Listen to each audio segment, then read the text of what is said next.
This is for Marissa. Oh, I was gonna go another. How is this man gonna say, oh, this song is for Marissa, and you're playing for Elise at a wedding? There were so many love songs you could have played. You're playing for Elise, and whatever the hell the second song was, you just wanted to flex.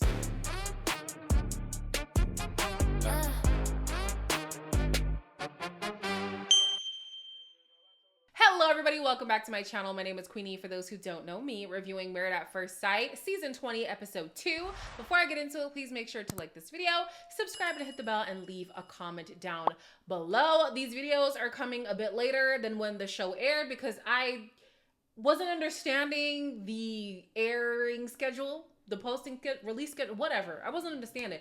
How you gonna release on Sunday and then on Thursday? Is that normal? Is that what the US has been doing lately?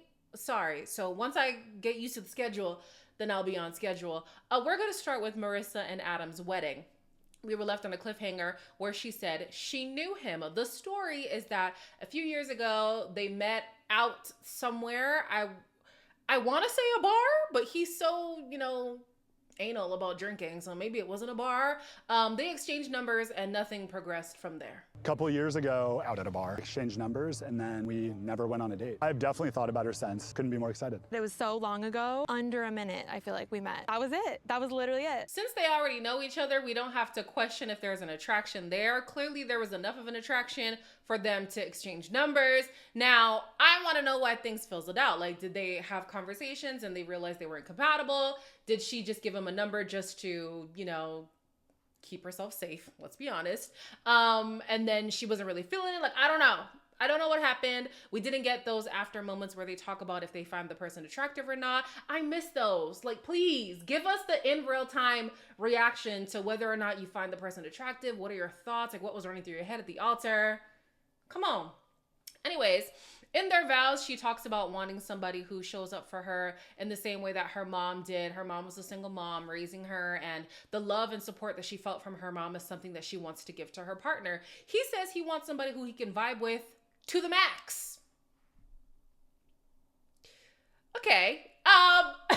Leading with vibes is probably why the girl you were on the phone with in episode 1 was irritated that you're cutting things off because you think, oh, things are casual, things are chill, but she thought it was something more. So I don't know if I really feel this whole, I just want to vibe. Okay. After the ceremony, she's going to say she actually really did like his gift. I'm like, really? I don't know, girl. You might not know it now, but that gift was very telling. I still believe that Adam is quite self-centered, and the more we see him, the more evidence I see of that. But he says, the gift was okay. I mean, you started off with reading, and I was thinking, oh, am I going to be with a bookworm? I don't want to be with somebody who's just reading for hours and hours on end. I'm like, okay. And then he's also like, yeah, I wasn't a big fan of the alcohol because I don't drink. Valid. But he could have, there's a way you can pivot, I'm not necessarily a drinker, but I love the fact that you thought of something that could kind of ease the nerves that I'm feeling. And I love that you wrote something that was sentimental. I really do appreciate that. No, he just went straight into criticism. At the reception, he seemed very disengaged to me. I could be reading into it, but he seemed disengaged to me until he was asked to play the piano, which is where, he seemed a little bit excited. When it's time to inflate his sense of self, that's where we see a spark. When it's time for the us and the we and the marriage and the future and the whatever, he looks disengaged. I got my eye on you, Adam. At Tori and Felipe's wedding, her sister spoke and she said that, obviously their bond is unbreakable. She loves her sister so much and she hopes that Felipe is going to love her the way that Tori loves her because she deserves that kind of love in return. Felipe's friend, I think it was, he says, yes, my friend is a party animal. He is the life of the party. However, he does have a deeper side. He loves very deeply and he fights for the rights of marginalized folks. I said, oh, I like that. I like that a lot. Okay, Felipe, maybe I'm not too mad at you, okay? Then Felipe's mom, she has a short conversation with Tori, and Tori's like, you raised an amazing son. He's so great. He's so great. And then Felipe's mom has nothing but nice things to say about Tori. Muito feliz mesmo, ela é doida. Isso é incrível, todo mundo tá encantado, inacreditável. E assim, Tori with my son. I love this interaction between Felipe and his mom. It was sweet because he was, you know, in his head about his partner being accepted by his family. So to see his mom approve is really good. Also, I mean, I love number one, that she was very complimentary of Tori. That's always nice to see. But it also kind of felt like this is your marriage to ruin. Like, this girl is an amazing girl. If things are messed up, I'm looking at you. She didn't say that, but that's what I got from what she was saying. At Bel Jalie and Mecca's wedding, Mecca's dad, oof, he's gonna question Bel on why she didn't kiss him on the lips. Mecca, not the daddy. Why she didn't kiss Mecca on the lips. Boundaries?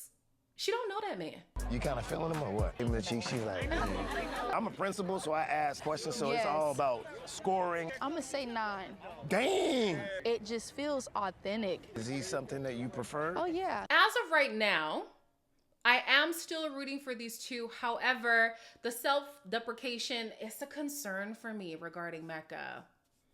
It is. The dad said something interesting. He said, I told Mecca he needs to stop with this whole I like who likes me thing. Like, stop with that.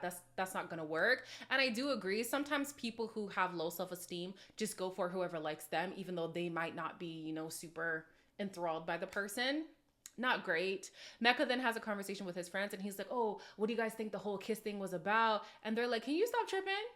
The girl likes you, okay? Yeah, it might take a little bit longer for her to want to be intimate with you, but this is quite literally the perfect match. Stop being in your head. He then starts to think about the honeymoon or even the wedding night, like what's gonna happen. And they're like, can you stop with the expectations? Just live in the moment and take things as they come. The next couple to be coupled up is Nick and Courtney. Courtney does not play about fitness. The lady's arms are toned to the gods.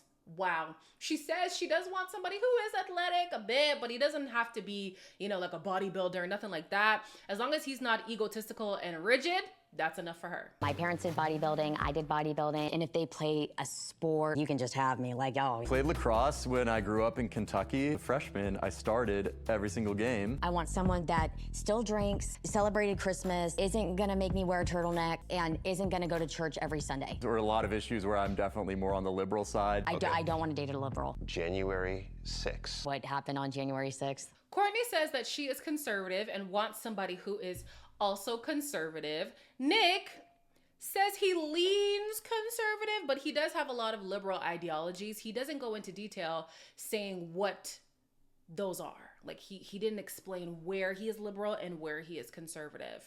Paul was also trying to do a litmus test with Courtney. He was like, so how did you feel about January 6th? I said, period. If we're gonna ask a conservative person anything, it's about January 6th. Now, she played it cute. She was like, what happened on January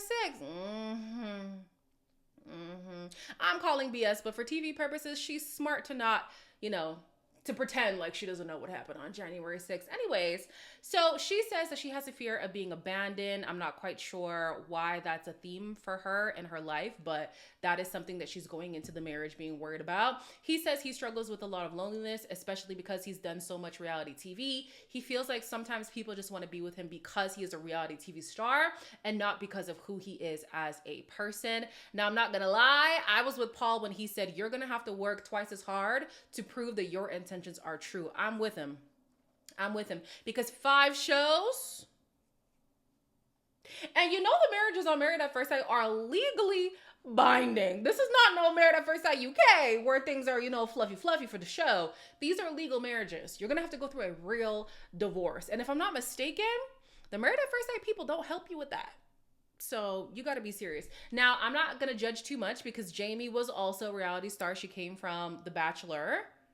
And she found love on Married at First Sight. She's still married to this day. So it can happen, but I got my eyes on you, Nick. When they're prepping for the wedding, this is where I was starting to think, okay, maybe Nick is genuine. You know, he talks about being a D-list celebrity. He knows he's not a hotshot coming on the shows. He went back to regular work and he hopes that he's matched with somebody who actually doesn't recognize him. I think it's nice to say. I don't know if he fully believes that, especially because he's going to keep bringing up reality TV. But anyways, he said it. He also did get emotional I forget. Oh, he was talking to his dad. His dad was speaking life into him and he got emotional. I thought that was really sweet. She also got emotional when she was talking to her parents and I was like, maybe this could work. Oh my God. Hi. Yeah, I'm Nick. Wow. I'm so happy. You look great. I do. I do. I love that they complimented each other. Y'all know I want to see that attraction right away. Is it there? Is it not? Can we work on it? Like, what's the deal? So the fact that they both complimented each other, I said, okay, that's good. He does allude to his experience on reality TV. He says, you know, dating hasn't been a successful run for me. He doesn't mention TV, but we know a part of that has to do with TV. She says that she feels like fate brought them together. She also says she believes that he's genuine from the way that he's presenting at the ceremony. I said, I don't know. Nick seems to be able to put on a good front right now, but I still have my eyes on him. She is definitely better at articulating herself than he was. He was joking a lot. He did say he loves a dad joke, and sometimes she would kid along with him, but in the same vein as Felipe, I hope that he's able to lock in and be serious when need be. After the ceremony, they talk about the things they have in common. His family is in tech, her family is in construction. They both played basketball in their younger years. Him, it was more like primary school. Hers was college basketball. And then he says, I was on a reality show, by the way. He only mentions The Circle. He's like, oh, it wasn't a dating show. No, because he was talking about his best man. He was like, yeah, I met him on a reality show, but it wasn't a dating show. So she's like, oh, it would have been fine if you were on a dating show. I hope you still feel the same later. I actually wasn't mad at him not revealing all the shows that he had been on right away because that's a lot of information. You're on a reality show right now and it feels like, okay, are you just trying to run game here? Like, is this a business plan for you? Like what's actually going on? So I was going to give him until the second day of the honeymoon to reveal all the shows that he had been on. His friends jumped the gun. At the reception, they were like, yup, he's been on 5 shows. 5. And I don't recall if they're including MAFS as the 5th or if it was 5 before MAFS. Either way, 5 is crazy. Her friends were like, yeah, we actually did recognize him from Perfect Match. We just didn't say anything earlier. Well, next to get matched is Michelle, who feels like time is kind of slipping away from her, and Cameron, who has a zest for life, but he thinks it's time to settle down with somebody. I do hope that he's cute, tall, into sports. I want my kids to look cute. That's oh my the thing. God. I'm a head men's basketball coach at a community college. Love what I do. I have great friends. One piece that is missing is having that partner. I don't have time to just mess around. I'm dating with intention and it's almost like a whoa. Cameron is 37 and has never been in a long-term relationship. I'm judging. I am. I don't see, this is gonna sound bad, guys, please walk with me. I don't see anything about him that would deter people. He's tall, he's attractive, seemingly successful. Like, not to say that unattractive people, it should be expected that they're never in relation. No. But why haven't you been in a long time? Like, that's my, why haven't you been? I don't know. Like, he does give the impression that he loves work and he's been consumed by his career for most of his life. But I don't know, guys, 37 and not one long-term relationship. Also, what are we saying long-term? Like a year? I don't know. I just have questions. Okay, I have questions. So she says that she has struggled to find people who are emotionally available. She even cries because she's like, I'm so tired of looking like the needy person. I just want to find somebody who wants the things that I want in life. And for some reason, that's really hard for her. He says that he doesn't struggle to find people to date. He just struggles to find people who match with him on a level where he's like, okay, I can marry you. And again, see, him, Adam, same thing. Y'all don't struggle to find people, but you cannot find anybody who's marriage material? Really? Okay. Both Cameron and Michelle say that they are eager to have kids. Her eggs are frozen because number 1, she is getting older. And number 2, she has, was it endometriosis? I don't think so. Fibroids?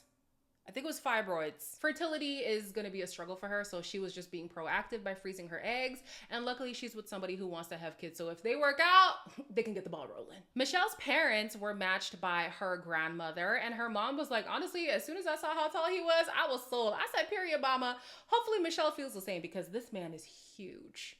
He is so tall. Anyways, Michelle's dad is not in attendance. He did not want to be on camera. However, he did send a letter of support. I wish you will truly find each other after the fleeting moments of this event. I wish you both will find in yourselves the respect for each other. I'm both nervous and trusting. Remember the meaning of your Vietnamese name. Don't feel pressured to be someone that you're not. Love you so much, Dad. Now, this is what I expected to see from Adam's family. You know what I'm saying? Like, they couldn't write a card. They couldn't send a video message. Not even shoot over a text. Like, I don't know. None of your family being involved. Nobody, not a single person. That's alarming to me. And it's not that, you know, they had to write this whole long, mushy-gushy letter, but the dad found a way to be present while not being present, like in the flesh. Like, you can still show your support in other ways. And I don't know. Like, listen, if somebody is estranged with their family, that's one thing, but he doesn't sound like he's estranged with them. So I just have questions, that's all. Michelle had the best wedding entrance by far. And I was so mad that Cameron didn't get to see it.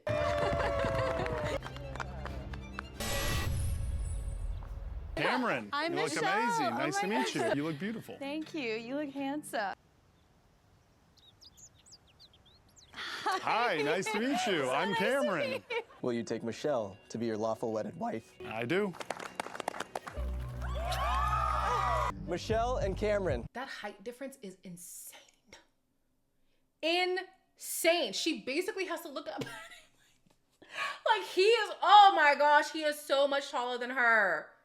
I love a height difference, but my God, like, wow, that's a bit something.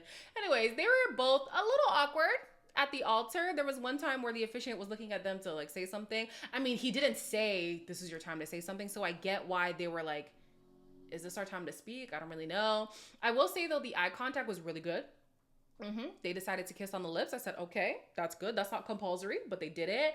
The only thing I was missing was whether or not they were attracted to each other. They didn't have that moment where they got to talk about their first impressions. Mass US, sort that out. Last to get paired in this episode is Dr. Shawn Best, who quite literally thinks he is the best, and Nikki, who is the confident HR leader. Married to my career and my little drum set. I feel like your name has impacted your life's journey. Wanted to win at everything. #1 drum major for the county band. Played basketball in high school. Add doctor to the front of that best name, which is super cool. You want someone that sort of towers over you, stereotypical 6 feet. I'm short, dated also women who were 6 foot tall. I dated the first Black Miss Pennsylvania, Miss Massachusetts. Both Shawn and Nikki want kids, but it sounded like they feel like the window was closing. I didn't get that much from Shawn, but we definitely got that from Nikki. Shawn had said, listen, if I have to adopt, like, it is what it is. I don't know if he feels like the window is closing, but they both do want to be parents. She says ideally she would like somebody who's, 6 feet or taller, as most women, say they want. I don't know if Shawn was saying when he was younger he was 5'6", or right now he's 5'6", but notably he's not 6 feet tall. He wants a tall drink of water though. he used to have a crush on this WNBA star. I forget, was it Leslie something? Anyways, he likes himself a tall drink of water, okay? He says that he was a late bloomer. He first lost his virginity at 21, but then only had sex again like 8 years later. He grew up in a Christian household. His dad was a pastor, so he wasn't really allowed to be sexually liberated. When Nikki talks about what she's looking for in a man, she wants a guy who is about something. Some guys will come acting like they got it going on and then they don't. I feel like she's gonna feel that same way about Shawn, because when Shawn talks about himself, I do this, I'm good at that, I'm good at this, I'm good at that, I'm good at this, I'm good at that, I'm good at this, I'm good at I'm like, okay, like he's just showing a lot of accolades, but I don't know, I feel like something's missing. We'll see. When they talk about finances, she says she wants somebody who at the very least makes $200K. Girl, on Married at First Sight, you on the wrong show. You are on the wrong show. The men who make good money are not coming on no damn Married at First Sight. She makes a lot of money and she wants somebody preferably who makes more than her. It should be noted, $200K is less than what she makes. Shawn was asked how he feels about being a provider, and he says, well, I'm used to dating women who do make more than me. This is a disaster waiting to happen. Waiting to happen. Fast forward to the wedding, right? She gets a very sentimental gift from Shawn. It's this necklace. I think it was a heart, and it had their wedding date on it. She got emotional when she was reading the card because he was so sentimental. Oh my goodness. He was saying all these nice things. She was feeling very optimistic. That optimism died immediately when she was walking down that aisle. What's up, gang? You know? Oh my God. Okay. Hi. Stand here and wait for my group.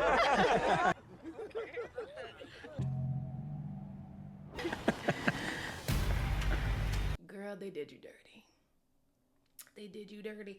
I get the impression, guys, don't take this the wrong way, I get the impression that she wants a guy who's like, you know, and I don't get that from Shawn. She wants him taller. He's not taller. She wants the man to make more. He obviously don't make more. She wants somebody who's, you know, not egotistical, like he's actually about something. I'm not quite certain on that yet regarding Shawn. So, yeah. This feels like they're going nowhere fast, but stranger things have happened. Maybe they could be the couple that makes it. I don't know. I don't have faith, but yeah, they could. I don't know. Anyways, as always, like, comment, share, and subscribe. I'll try to post episode 3 Sunday morning. Yeah, I'll do my best. And I'll see you in the next one.